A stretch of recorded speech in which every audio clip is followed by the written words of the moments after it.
Alright, hello and welcome back to round 4 of the BlitzFuel Invitational 2025.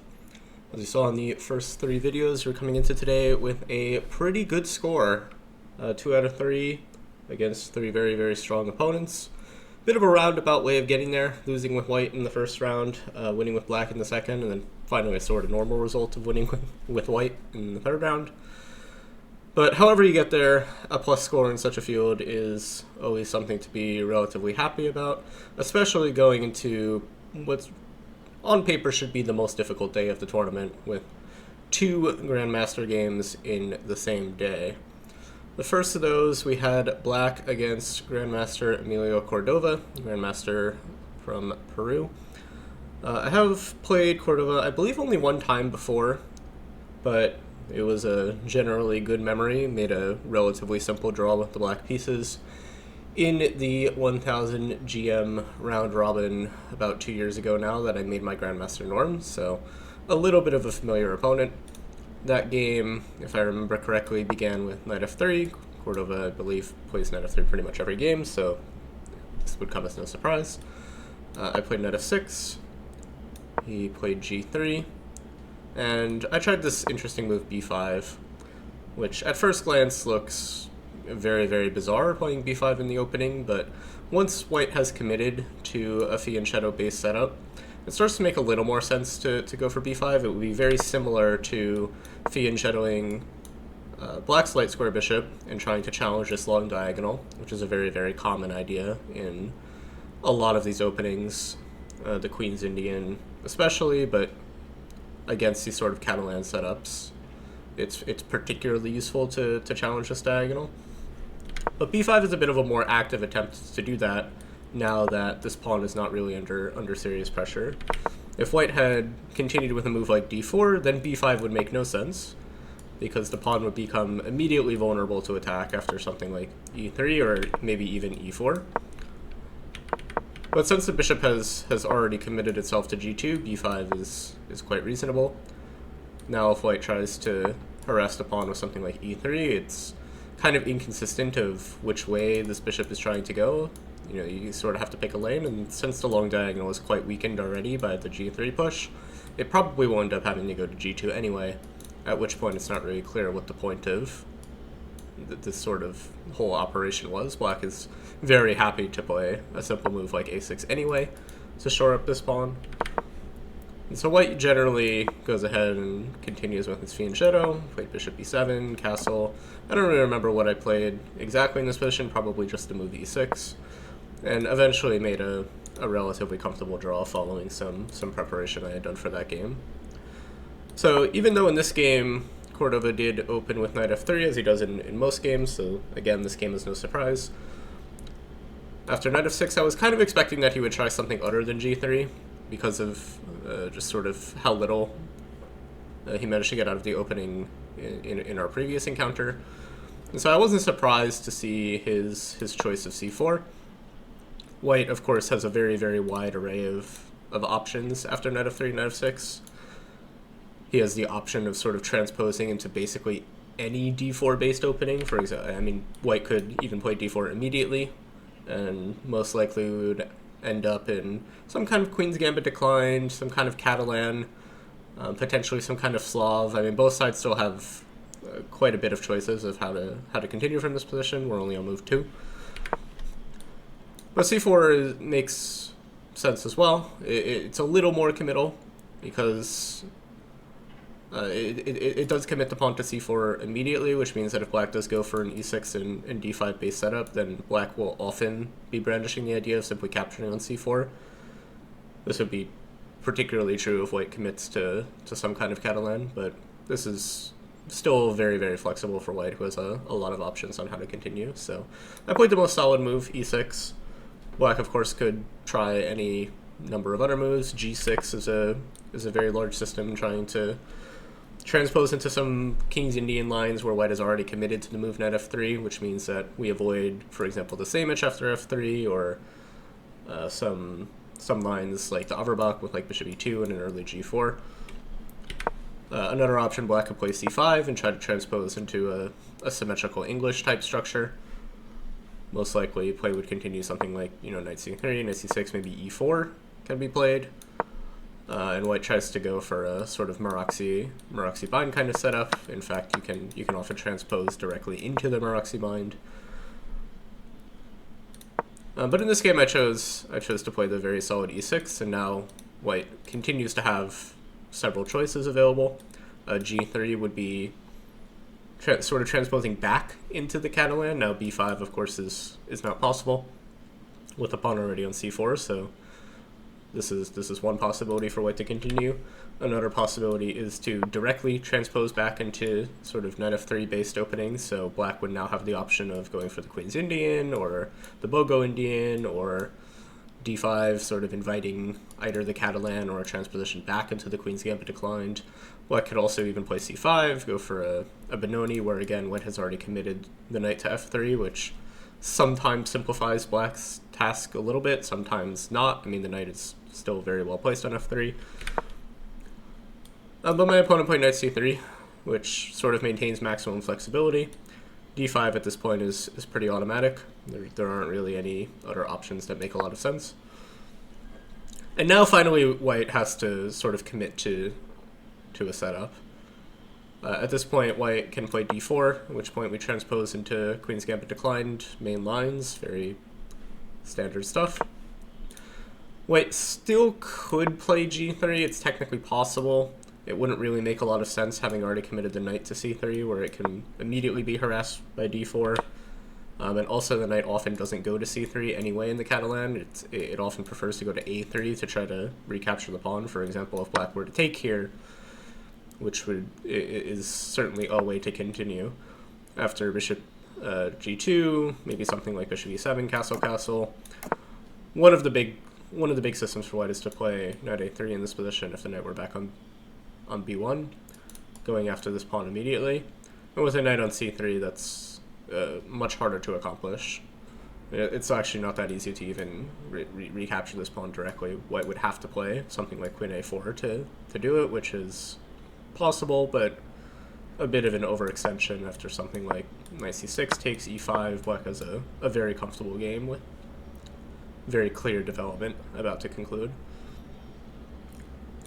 So my opponent played the move e3, which is white's third option, just again playing very slow and safe. White prevents any ideas of advancing a pawn with d4, defends the pawn on c4, so white avoids any sort of complications in the first few moves. The downside, of course, is that playing the move e3 sort of blocks up this diagonal and makes this bishop a little bit awkward of where to develop. It sort of commits white to fianchettoing with b3 and bishop b2.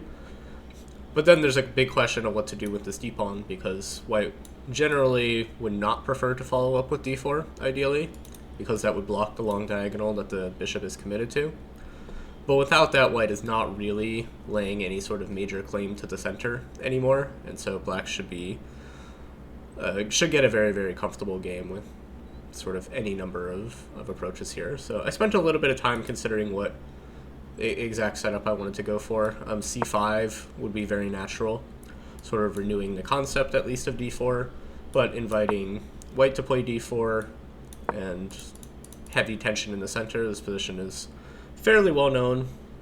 This is like, I guess, like an very old main line of the Rubinstein, where black is not really considered to have any serious problems, but I wasn't super familiar with it at the time, and I wasn't 100% sure that white would play d4 in this position either. There's also the option of exchanging the pawns, playing bishop to b5 check for rapid development, and after knight c6 d4, white would achieve at least an isolated queen's pawn position, sort of similar to game 2, but with a little more cohesive setup with the bishop coming to b2. So I decided against c5. Another option is to develop the dark square bishop. Black has two options of where to put it. e7 is by far the most natural and by far the most common place to develop the bishop in these like Queen's Gambit decline style positions, so that is what I ended up choosing. But bishop d6 is also interesting. To sort of understand why we might want to do this, it helps to consider a very similar position that we could reach in semi-Slav defense. So after knight f3, knight f6, knight c3, e6, setting up the triangle and entering the semi-Slav. White's main move is bishop to g5, introducing some kind of pin and trying to prepare, for example, e4. And there's a lot of long lines that sort of develop here. For example, black can go ahead and try to grab this pawn on c4. Very large body of theory. But the simpler way for white to continue, and what white often does, is to simply play e3. Again, staying very solid, defending the pawn, and intending to fianchetto the bishop. And here, after, for example, knight d7, let's say queen c2, black often does put the bishop on d6 in these positions, where it's very well placed to support an e5 push. Also just a more active square for the bishop in general, with threats on h2 if white castles, and sort of leaving the e7 square for the queen available. The main reason to play bishop e7 in a lot of these queen's gambit decline positions, for example, after e6, knight c3, here bishop d6 simply isn't really possible because it interferes with the pressure on d5, but also with the bishop on d6, if we construct a position where it's a little more acceptable, here it starts to run into problems with, it can be harassed with c5. If white ever organizes e4, then it starts to come with an additional threat of playing e5, whereas if the bishop were back on e7, sometimes after e4 we could just ignore the situation in the center, maybe play for counterplay with like c5, for example. And so in the position that we got in the game, it's very possible that white could transpose directly back to the semi-Slav positions with d4. So for example, if we were to play knight d7, d4, c6, we would be back in the exact same line, and after queen c2, bishop d6, we'd return to the semi-Slav. So bishop d6 here is very possible. I mean, now there's no c4, there's no immediate ideas of e4, e5. If white does go for d4, we can very comfortably play c6, for example, intending to transpose back to the semi-Slav, or even b6. c6 is not strictly necessary, given how little pressure there is on the d5 pawn. And if white goes for something like b3, as he did in the game, after bishop b2, knight d7, the bishop is arguably better placed on d6 here. Again, it supports an e5 push if we shore up the d5 pawn first with something like c6. It leaves the e7 square open for the queen, but it is also a bit in the way of the d-file, and eventually, if white does go d4, then we sort of reintroduce all the same problems. So overall, I think mostly a matter of taste. I went with a more solid approach of bishop e7, but I think both are very viable options. And here my opponent did not play d4, which would be quite reasonable, arguing that with the bishop committed to e7, like, now this setup is a little more solid. But b3 is, I think, far more logical, simply continuing with the plan of putting the bishop on the long diagonal and intending to develop with simply bishop e2, castle, queen c2, rook c1, etc., etc. I went ahead and castled. There are other moves that black can play here. For example, c5, once again, is a very serious consideration, starting to introduce d4 as an idea. b6 is another option, trying to fianchetto the bishop. Knight d7 is an option as well, just simply developing the knight. I eventually went with castles because it's the most flexible, but there's a reasonable possibility that something like c5 was called for, or maybe slightly more accurate.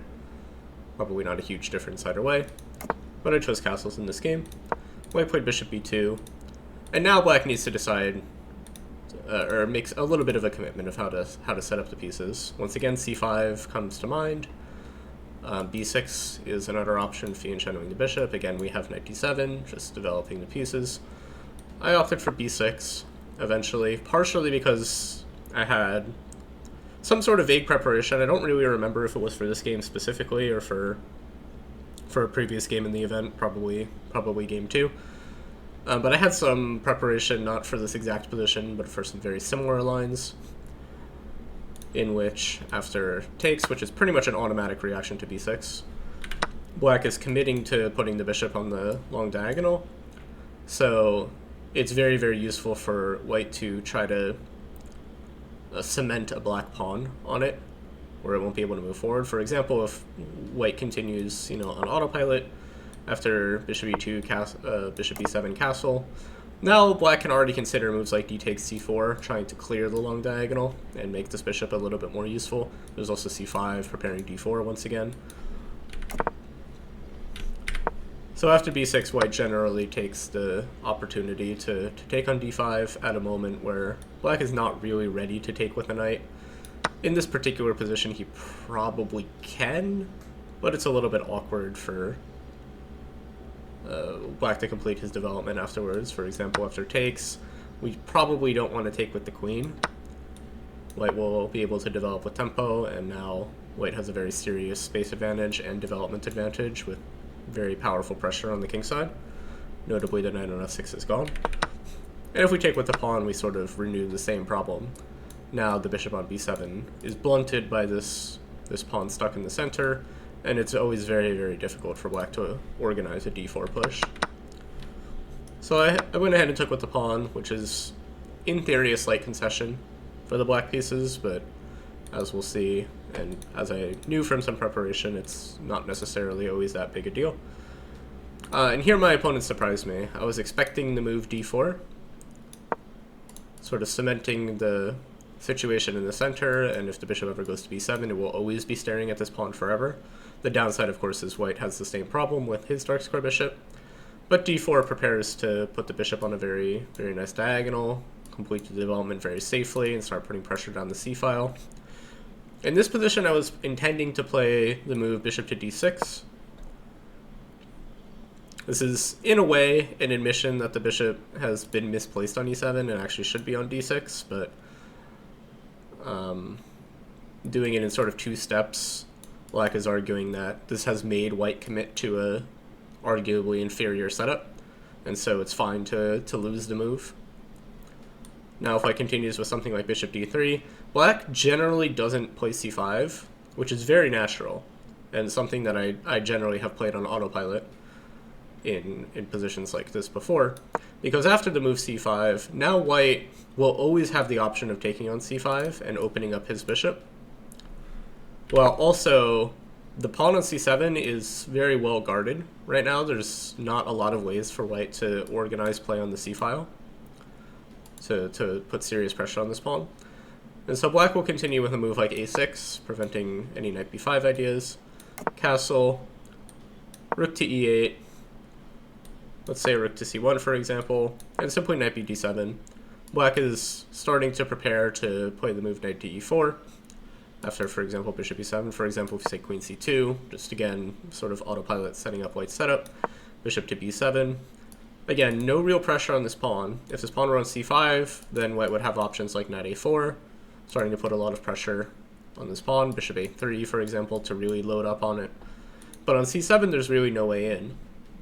This bishop on d6 is pretty much cemented there forever. There's no way to really harass it. Again, the point of a6 being that there is no way to harass it. And with this pawn so well defended, it's really unclear how white is continuing at all. Whereas black is very well prepared to play the move knight to e4, bring the other knight to f6, perhaps even play f5 after knight e4 and start some kingside operations.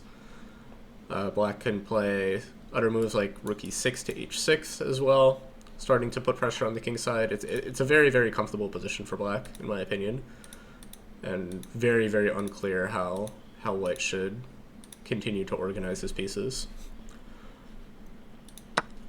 But my opponent came up with a different idea, which was to play the very interesting looking move bishop d3. I think at first glance this seems very unnatural, blocking up the d-pawn, and it's very rare that you can kind of get away with that in the opening.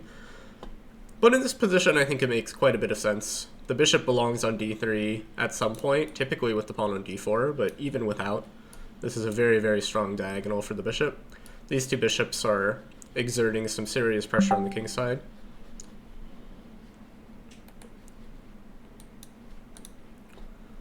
And so it seems quite reasonable for the bishop to simply go to d3 without d4. It can always drop back, and then white can play d4 if strictly necessary. So even though I was surprised by the move, I was able to understand it eventually, and I started to get a little concerned here that I had perhaps overlooked something in the move order in the opening, or I'd been sort of tricked into maybe a bad setup, because with the pawn on d4 I'd be very, very comfortable and sort of well acquainted with the types of positions. Without the pawn on d4 I was less clear. Eventually I decided to go for c5, which I think makes a lot of sense now that white is unable to challenge the center with d4. It makes sense to sort of seize the opportunity to grab some space in it. Black is also starting to prepare the move d4 himself. White went ahead and castled. I played the move knight to c6, completing the development, or not quite completing, but continuing the development. White played knight to e2, opening up the long diagonal for the bishop. After bishop e7, all the minor pieces have been developed. They are all on quite reasonable squares. Rook to c1 was played, and now black needs to sort of find a new idea. Once again, all the pieces have been developed. We've sort of maximized the earliest phase of the opening. And now the question is how black should continue. There are a few ways to play the position. One option is to just sort of continue to slowly improve the position with a move like rook e8, ask white sort of what he's doing, because it's also not clear what white's plan should be. For example, if white continues with knight g3, which would be a very logical follow-up to knight e2 and intending to go to f5, black can continue very simply with maybe even bishop f8 for sort of preempting f5, but even a simpler move like rook c8 and always meeting knight f5 with bishop back to f8 should be very comfortable for black. The computer also finds other ideas, for example, like a6 in this position, often to prepare b5 and then c4. Again, taking advantage of the fact that there is no pressure in the center, so black can expand on the wings without any real concerns. In hindsight, I think that's probably what I should have played. This simpler move, rook e8, or maybe rook c8. Knight e4 was also a move that I considered. Eventually, I rejected it, not really on any concrete grounds, more that it just isn't really clear what the knight is doing here. We're not putting any pressure on d2, we're not putting any pressure on f2. And so if white simply drops back with the bishop, intending to play d3 eventually to kick this knight, it feels like it's in the way more than anything. And a move like bishop f6 to try to exchange these bishops does blunt some of the pressure facing the king side, but is generally an undesirable trade for black on just sort of general principles, because this bishop is much worse than this bishop, since we're staring into nothingness. And these two bishops are sort of comparable in power, so leaving these two bishops it leaves white with, I think, a little bit of a pull. But eventually I went for the most concrete option, which is this move d4. Trying to shut down this diagonal completely, open the diagonal for the bishop, and sort of stake a permanent claim to the center.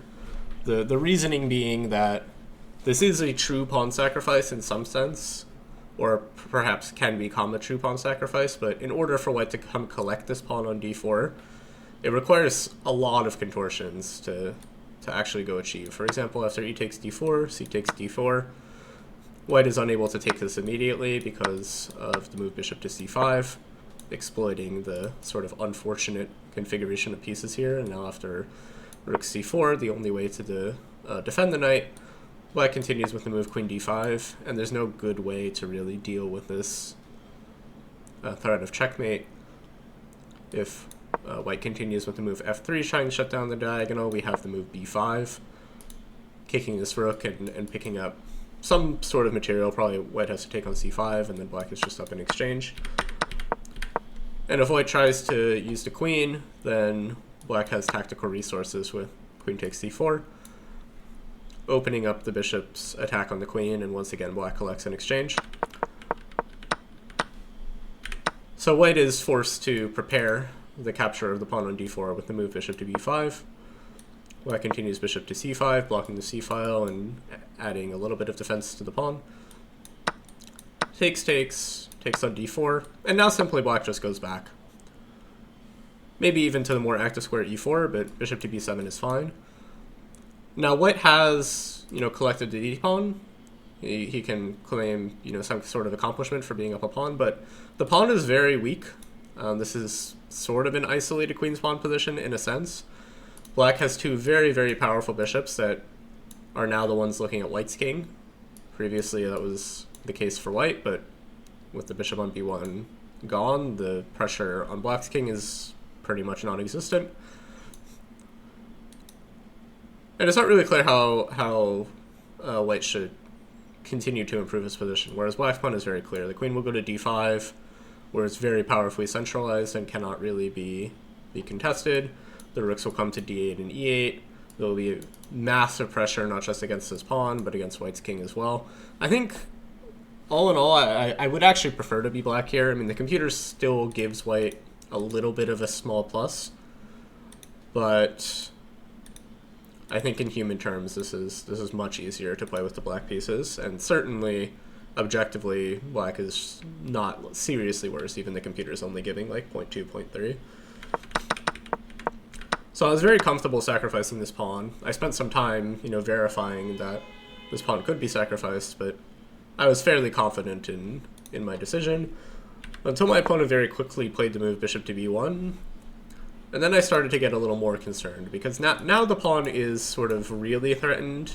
This gets out of the way of the bishop c5 trick we had earlier with the pieces on the d file sort of collapsing. So if I continue with a move like rook e8, which is a very serious consideration and one I almost played, now after we take all of the pieces on d4, black still has very, very good compensation for the pawn, for sure, after a move like queen d5, knight back to f3, and then, for example, knight e4, taking, really activating the pieces in the center and putting serious pressure already on this d-pawn. This is already a very, very serious option for black. I was very close to playing it. But eventually I decided that I could go for the more concrete approach and simply just take on e3. It's a very concrete decision, because white has two ways to recapture on e3.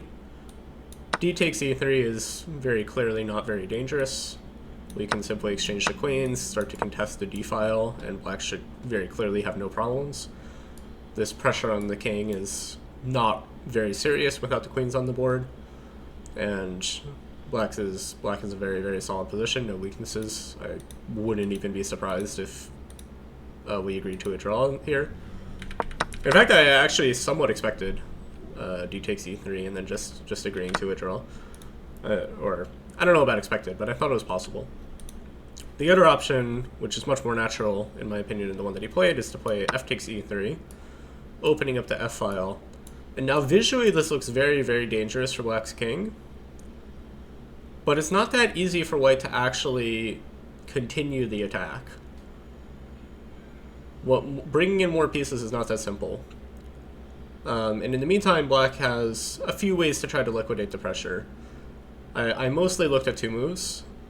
One is the move knight to b4, trying to take control of the d3 square, also preparing to try to blunt this bishop's effect by bringing our light square bishop to this diagonal. But I ended up not really liking this move for really a number of reasons. One option is for white to just sort of ignore the fact that this knight is coming to d3 and just continue with white's general plan of knight g3 and knight f5. Now if we go knight d3, I really didn't feel like getting this bishop off was even really an accomplishment. White continues, for example, knight h4, a knight is coming to f5, and there's very, very serious pressure down this diagonal. The computer finds even a stronger approach with bishop takes f6 first, and now after takes queen to c2, we don't even have time to go capture one of the rooks. There's a very concrete tactical solution, so black is obligated to play the move bishop to a6, trying to cement the blockade. But knight to e1, a move that I didn't see during the game, but sort of sensed that something along these lines would be there, exploits what's effectively a pin to checkmating the king, and black loses a piece in the game. So after knight to g3, black would have to play a move like bishop a6, trying to go to d3. But at this point, it's very clear that black has spent far too much time trying to chase material, and white can very comfortably start sacrificing in exchange, for example, with the move knight to f5. Even the move rook to f2 looks very powerful as well. The computer also finds a slightly crazier idea in rook to c4, just really shutting down this diagonal forever. Also, this knight, after takes, this knight has a lot of trouble returning to the game. But I was mostly concerned about something like knight f5, just a very, very direct approach. And after something like takes, it's very difficult to imagine black surviving this kind of onslaught. There's just all sorts of ideas coming together with a great deal of pressure. Knight to e5 is coming even to add more firepower to the attack. And this knight, again, is really stranded away from the action. It's just not contributing. So I found knight b4 was too much. But I found what I think was a good move in knight to d5. As an alternative, still sort of brandishing the idea of bringing a knight to b4 and then d3, but very importantly clearing the diagonal for the exchange of dark square bishops, after which I don't think black is in serious danger of falling under an attack. As we'll see, that wasn't quite the case. I underestimated it a little bit. But black, it should be said, is not, suffering this attack for nothing. White's pawn structure is completely decimated right now. And so if black does manage to exchange a few pieces and or put some kind of blockade on d3, black can play for advantage, for sure. It's not white does not have this attack with no risk, which is just that was the sort of position I was hoping for. So I played the move knight to d5, intending to follow up with bishop f6 in most lines. My opponent spent quite some time in this position.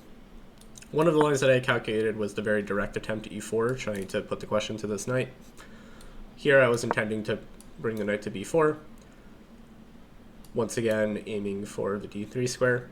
Now I thought white had a few ways to sort of continue to try to put some pressure. One is knight g3, as we saw earlier, but here knight d3 starts to make quite a bit more sense because we're attacking the bishop very comfortably. And so after takes and then f5, now because the pawn has advanced to e4, we can go ahead and take this. And after knight takes g7, we've lost some shelter to our king, but this knight is very, very stranded and has no easy way home. So after something like queen e2, we just continue developing very comfortably. We have the two bishops advantage. White's structure is even more decimated than it was. This knight is still having trouble returning, and black has simple plans of how to collect it, for example, rook to d6 and bishop f6. I thought that this would be very, very comfortable for black. So the other move that I looked at here was the move d4, trying to resolve the problem on d3 by advancing past it, basically. But I figured that after all of these captures, we have the move bishop to c5 with a very, very annoying pin. And if white goes ahead and breaks it, then after takes, even a move like rook to c8, I thought black was doing just fine. The pawn on e4 is sort of unfortunately placed now for white. The bishop on b1 is severely blunted. And with more and more pieces coming off, black is getting closer and closer to achieving an endgame where this pawn is simply isolated and weak, and black is not under any serious danger of falling into an attack. So I thought that this would be basically fine for the black pieces. And so my opponent came up with a different idea, which was to move a3. Just very professional, take control of the b4 square, prevent either knight from going there, and waiting for black to sort of show his hand of what exactly his idea is. I did. I mean, I played the move, again, I played knight d5, mostly intending bishop f6, trying to swap off these bishops. The move bishop f6 essentially forces the exchange. He went ahead and took. I spent a little bit of time here of how to recapture. Queen takes is visually more active, keeping the knight on a centralized position and activating the queen a little bit. But I was very concerned about this move b4, and it seemed very difficult for for black to sort of untangle here, because if we go ahead and take, the d4 square becomes available for the knight, and this queen starts to feel very, very uncomfortable on the f6 square.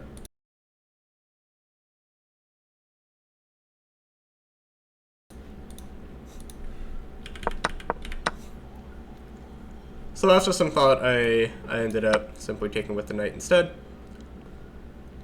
And my opponent played a move I expected, queen to e1, trying to bring the queen over to the king side and start generating some additional attack against like the h7 square, for example.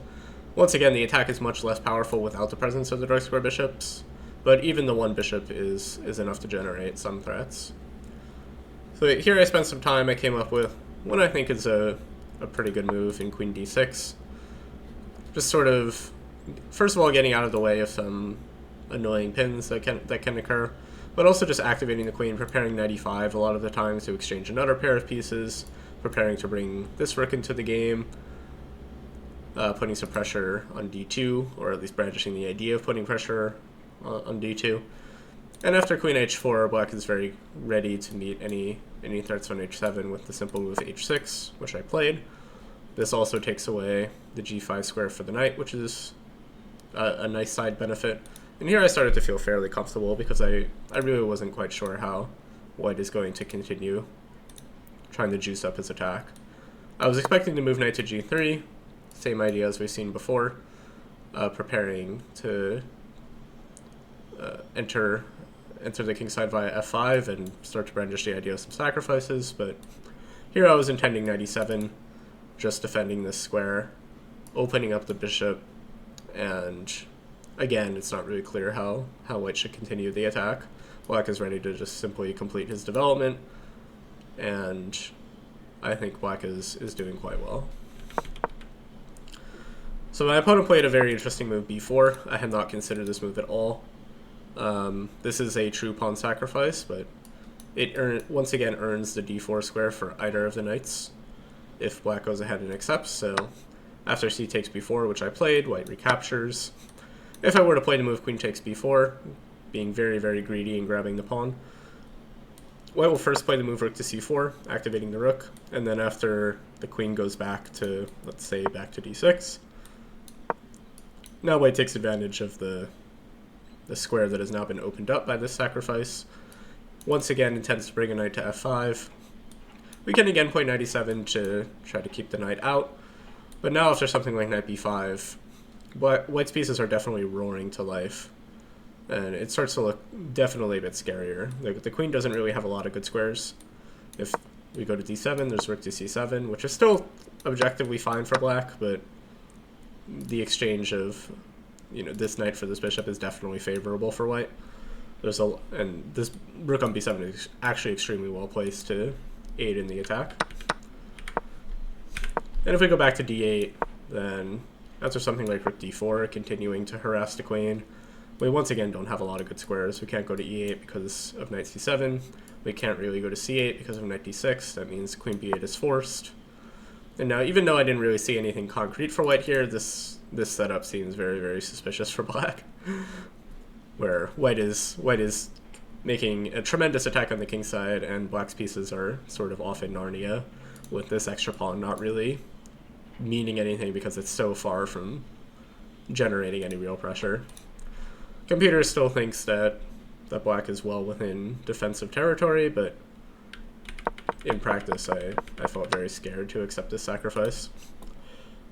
So instead I played what I thought was a more active solution in bishop to a6. I was sort of simply expecting to move rook to f2, after which I was intending to play rook c8, putting some pressure on the c file, and now I really am threatening to take this pawn, which is not really that easy to defend. Earlier, without bishop a6, he would be able to advance it to b5, but bishop a6 taking away that option means that this pawn is pretty much lost.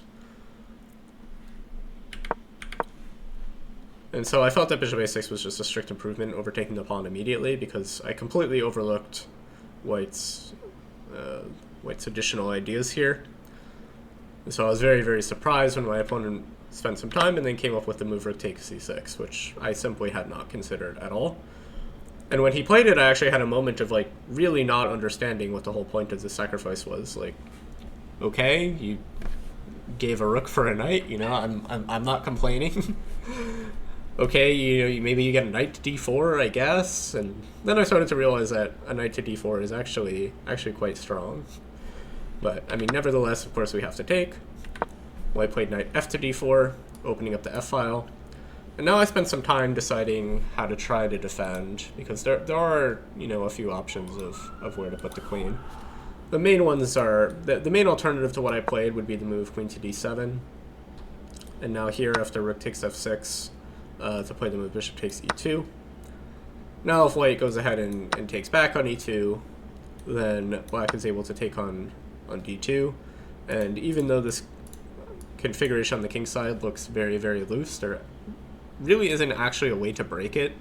The pawn wall is still quite solid. And so after queen e4, the rook goes, for example, to d8. I didn't think that there was any serious problems here. The king is walking out. I didn't see any way for white to continue the attack, especially with, you know, this knight is hanging, so white does need to do something immediately. And in fact, the computer agrees that white simply needs to accept perpetual here before things get too bad. But after bishop takes e2, white is, of course, not obligated to recapture. And so after a simple move, knight to f5, just putting, you know, infinitely more pressure on the king, there really isn't a good way to defend against all of the threats. White is intending to simply play queen g3, deliver checkmate on g7, and black doesn't really have a good way out. If we try to move the rook out of the way again, white can even play the move rook takes h6, queen g3 also very, very powerful. And after g6, white will sacrifice the rook, use the bishop to threaten mate. No real way to defend. So after some time I decided, okay, I need to maintain contact with the knight. There's simply no other option, even though it looks very scary. And so I played the move queen d6. The obvious reason we might not want to do that, even though we do maintain contact with the f6 knight temporarily, is that white has the option of playing knight to f5, hitting the queen, and once again generating a lot of threats against the king. So I thought that it was very possible that I was simply, like, maybe this was more losing than queen d7, and queen d7 was a better chance. But after a long time, you know, you can see I spent like 15 of my remaining 26 minutes on queen d6. After a long time, I convinced myself that I can go ahead and take on d2 here, and the lines get very crazy, but I couldn't actually see a complete knockout for white here. The main way that I saw for white to try to continue the attack was, well, I guess we can start with ways that don't work. White could try queen to g3, threatening checkmate, and this would be very powerful under some other circumstances, because if I had to play g6, then after 97 check, king g7, queen e5, there's no way to defend this knight, and the position collapses. But fortunately, we have the classic defense knight h5, both attacking the queen and defending the checkmate simultaneously. White goes ahead and exploits the pin on the g file by taking on h6. But the king slides over, and now with many, many pieces under attack for white, the attack kind of fizzles out, and the position is just completely collapsing for white. Black is very comfortably winning here. So queen g3 doesn't really work. Knight takes h6 is really the only way to continue then. Black goes ahead and takes. Now there's two ways that, or well, even three ways that white can try to hope to continue. A very bad one would be rook takes f6, because now that we've taken this pawn on d2, the pawn itself obviously doesn't matter so much. You know, this is not a position where one pawn materially is going to make a difference either way. But because we've taken on d2, the support of the e3 pawn is gone, and that allows us to go ahead and capture, which is very useful because the queen is now coming back into the defense. And so after king h1, black doesn't even need to panic. Like, any checks on the g file is always going to be met by queen g5, and we can just go ahead and take. Black generates a back rank third of its own, and white just doesn't have any checks to continue the attack. So white also has the option of preparing this idea first by playing queen to g3 check. Black is forced to slide the king over and only now taking on f6 when the e3 pawn is defended, and white is threatening to deliver checkmate on h6. Here it looks like there should be no defense, but black has just enough counterplay with queen to d1 check, forcing rook to f1.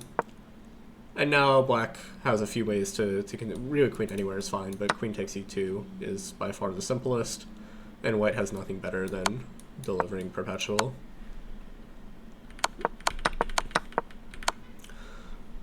So that leaves queen takes h6, which looks very deadly, because once again white is threatening to deliver checkmate with a nice sort of zigzag sequence. For example, if black goes ahead and takes this knight, then after queen g5, king h8, queen takes f6, black liquidates the final defender of the king side, and so after king to g8, white can simply walk back to whence he came, and there's no longer a defender of h7, so white can deliver a very concrete checkmate. This was something I actually missed in my initial... I saw it before I played queen d6, but when I was initially calculating this, I actually thought that white didn't have an immediate threat here. And so I got very scared when I saw that this was a possibility. But I ended up playing queen d6 and intending to go for this line for queen d2 because I found a very, very important defensive resource here, which is to move bishop to d3, shutting down this diagonal. Now, after queen to g5, black doesn't go king h8 and allows white to capture the knight with check, but completes the sort of defensive triangle with the move bishop to g6. Very surprising move. If white goes ahead and takes, now black has completely turned the tables. There's no attack whatsoever anymore. Rook takes f6 is not possible because, once again, there's counterplay in the back rank. The rook is forced to go back and black delivers checkmate. And if white tries to give a check on the h-file, now suddenly this knight, despite being the only remaining defender that has survived the onslaught, is enough to keep white's attack at bay. So black is escaping with the extra material and should win easily. So in this position, white is forced to go ahead and take this knight first, intending rook takes g6 as a checkmating threat. So again, black is unable to just grab this knight immediately. There will be checkmate on h7. But we see, once again, the same idea as that saved black in many other lines, which is that we have just enough counterplay on the back rank to force the rook back. And now after rook f1 takes the knight, now bishop takes g6 will still be played, but comes with much less effect. And white is again forced to take perpetual. So even though after queen d2, like, this position looks extremely scary, there's only a couple ways for white to continue the attack. Basically 3, maybe 4, 5, depending on how you count. And so it's actually not that difficult a calculation to just sit and say, okay, I mean, let's just tick off one by one. I'm not getting mated here, I'm not getting mated there, I'm not getting mated here. These are all perpetuals. Well, I guess it's perpetual. I mean, maybe he'll find some hidden alternative that I missed, but if that happens, then, you know, so be it. It's better than... I mean, it's certainly better than queen d7. My opponent also pointed out after the game that after queen takes h6, black can defend in another way with the move rook to c8. And now the idea is that in a lot of lines, black will generate further counterplay in the back rank with the move rook to c1. And once again, white is not really in time to deliver anything other than perpetual. This opens the f8 square for the king, importantly. And so after takes, bishop to c4, again, very important defensive resource. The king is sort of sneaking out to the queen side after any checks, and this should be enough for black to hold as well. I think this is a sort of less convincing way to do it, definitely less concrete, because white has a wide variety of moves here that he can play. But it turns out basically there's more than one road to surviving this position. So after queen d6, my opponent instead tried to move b5, trying to shut down any problems on this diagonal first. I found, well, I mean, I can't really say I found, that gives myself more credit than I deserve for such a move, but I played the only move bishop to c8, controlling the f5 square a little bit. My opponent played knight to g3, renewing the threat of bringing a knight to f5, And here I found a nice defensive move, rook to e8, just simply ignoring the fact that a knight will come to f5 because it's, again, not that big a deal after queen takes d2. So I sort of just trusted my previous calculation, and it should be a better version with the rook on e8. Indeed, like, white again has nothing better than perpetual, and in fact it's not even an obvious perpetual. For example, knight takes h6 here is simply not working at all anymore with queen takes e3. So white would have to find the move queen to g3, g6, knight takes h6, king g7, and then a very important move that the computer finds of taking on g6 first in order to deliver perpetual this way. I'm still not 100% sure what is necessary, to be honest. But in any case, knight f5 is not dangerous after rook to e8. So my opponent tried to move bishop to a2, after which, again, it looks very, very dangerous for black with knight f5 coming and threats against the f7 pawn. And so I played a move that the computer calls bad, which is interesting. Both my opponent and I thought that this was a very important defensive resource. My opponent even told me after the game that he had missed rook e5, and he was sort of, got scared at this point that he would even get into trouble. But apparently rook e5 is actually a bit of a mistake, largely because the computer very, very cold-bloodedly here plays the move king to h8, just giving away the f-pawn and claiming that the gain of 2 tempi from bringing the rook back into the defense and sort of opening the f-file is very, very much worth a pawn in this defensive effort, and after a simple move like bishop d7, white simply doesn't have enough to justify the attack. After knight to f5, takes, queen takes d2, there continues to be no sort of firepower behind this attack, even though it looks very scary. Again, knight h6, we always have queen e3. And without knight f5, it's not really clear how white is supposed to continue, whereas black is simply going to bring the a8 rook into the game, and then the material advantage will be seriously felt. In fact, the computer thinks black has very, very serious winning chances from this point, and a very large objective advantage. But for humans, I don't think king h8 is a very logical move. I mean, it's definitely possible. I think maybe, like, arguably with more time, and at this point we're very low time. Arguably with low time, it's something that you could consider, but I played the move rook to e5, just sort of trying to gain more defense of the f5 square. After queen f4, I continued with that plan and played queen c5, again just trying to put a lot of support to the f5 square, but it does overlook a critical tactic which both of us missed, which is this nice move queen to f3. This much obviously we both saw. Rook to b8 is the only move to defend this rook. Knight to c6 was played. Bishop to b7 is forced, trying to defend tactically with this pin. d4 forks the queen and the rook, but white can go ahead and take, removing all support of this knight. And after d takes e5, bishop takes c6. It turns out the simple move queen f4 is enough for white to simply win the game, because the pawn on f7 is not so critical by itself, but the support that it lends the king is. And so if black tries, for example, knight to d5, then after takes king to h8, knight to f5, the attack is finally coming home. Rook to g8 is the only way to defend mate, but white has a few options of how to continue. One is knight h4, bring the knight to g6. e4 is also very strong, trying to open up this diagonal, pinning this knight. And the knight doesn't really have any square other than d5, so white is basically simply winning a piece in the game here. There's really not that much to even try for black, because this line is really quite direct. But fortunately that was overlooked in mutual time pressure. My opponent ended up playing knight to f5, which is also very logical.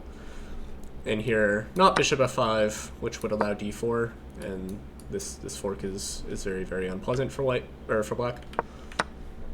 But rook takes f5 liquidates all of the pieces, and here, with mutual low time, I didn't really see a way to continue in the endgame and offered a draw, which was accepted. The computer does point out that there's an argument that black should play on a little bit after everything here is traded. not rook to c8, which would be very natural, and the main move that I looked at is just sort of putting the rook on the open file, because after bishop b3, all of the important squares along the c file are covered, and this check is harmless. White's king wanted to go to f2 anyway. Being an endgame, activating the king is very useful, and there's no real way to generate any big threats with just the rook. The knight cannot move. White is even maybe better. But this very nice finesse rook d8 first, putting pressure on the d-pawn, and after d4, which is pretty much the only way to defend it. I mean, rook f2 is also possible, but both will be met in the same way, which is then transitioning to the c file, because now this c3 square is quite a bit more vulnerable. So white would probably have to play a move like h3, trying to get the king a square, but after something like rook c2, bishop somewhere, bishop to d5, for example, rook to e2, this pawn is not that easy to defend. White would probably simply have to give it up for activity. Bishop c6, rook takes e3, rook e5, for example, and white should hold very comfortably because of the activity of the pieces, and this extra pawn is not really going anywhere. This configuration is very, very safe. But also black can't lose. I mean, black is basically just up a pawn in an endgame, so there's no cost to trying to press a little bit here. So if I had seen rook d8, I probably should have played on at least a little bit, but I didn't, and I was relatively happy to escape with what I consider to be a bit of a miraculous draw. Like, going back to these queen takes d2 lines, I thought I should be very, very happy not to lose this position. Like, seeing all of these, having all these defensive resources felt like a little bit of a miracle, and even in hindsight, it definitely feels like a little bit of a miracle. Furthermore, I mean, on paper, like, drawing a very strong grandmaster with the black pieces is pretty much always a good result, especially in a tournament like this, where these are just not the people that you need to be beating in these round robin style events.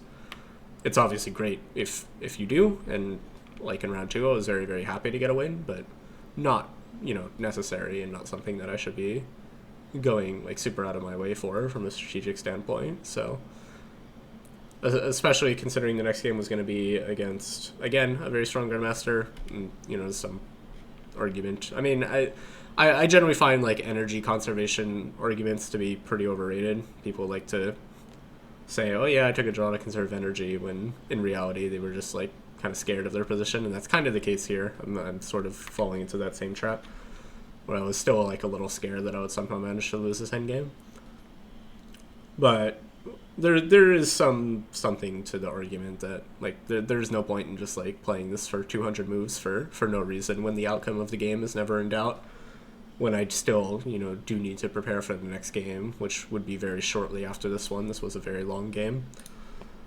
In any case, we ended up making a draw, a favorable result on paper, maintained our plus score at 2.5 out of 4, and had to get ready for what promised to be another big fight against the another very strong grandmaster in the top seed in the section in round 5. So, thank you all for watching. This was definitely a long one, because this is probably, arguably, the most complicated game I had of the tournament. So if you watched the whole thing, thank you, and I apologize for breaking your brain. But I will see you in the next video for round 5 of the same tournament. Thanks for watching.